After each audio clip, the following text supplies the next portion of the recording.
Doctor degree pass అవ్వకపోతే pass అయ్యేలా శిక్షణ ఇవ్వాలా? ఆ స్థాయికి వచ్చిన వాళ్ళనే డాక్టర్‌గా పెట్టాలి గానీ, మార్కుల్లో తేడాలు జేసేసి పాస్ చేసేస్తే బానే ఉంటది.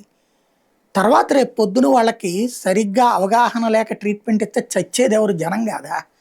డాక్టర్ విషయంలో అంత అజాగ్రత్తగా ఎట్లుంటున్నారో అర్థం కానటువంటి పరిస్థితి.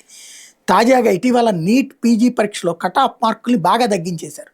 ఖాళీగా ఉన్న వేలాది పీజీ వైద్య సీట్లు నింపడానికి కేంద్ర ప్రభుత్వం నిర్ణయం తీసుకుంది. దీని ప్రకారం ఎస్సీ, ఎస్టీ, ఓబీసీ వర్గాల వాళ్ళకి 0% కూడా అర్హత ఇచ్చారు. అంటే 800 మార్కులకు గాను -40 మార్కులు వచ్చినా కూడా కౌన్సిలింగ్‌కి అవకాశం ఉంటది. సాధారణ వర్గాల వాళ్ళకి కూడా కట్ ఆఫ్ బాగా తగ్గించారు. ఈ మార్పు మూలంగా తెలంగాణలో కొంతమంది చాలా తక్కువ మార్కులతోనే పీజీ సీట్లు సాధించేశారు.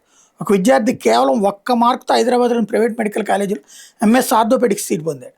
మరికొందరు 12, 24 మార్కులతోనే ప్రభుత్వ కాలేజీలో సీట్లు సాధించేశారు.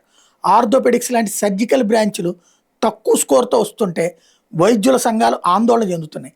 రోగుల భద్రత, చికిత్స నాణ్యత మీద ప్రశ్నలు రేకెత్తుతున్నాయి.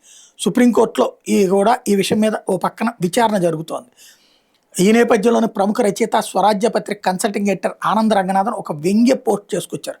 పార్లమెంట్లో బిల్లు ప్రవేశపెట్టాలి.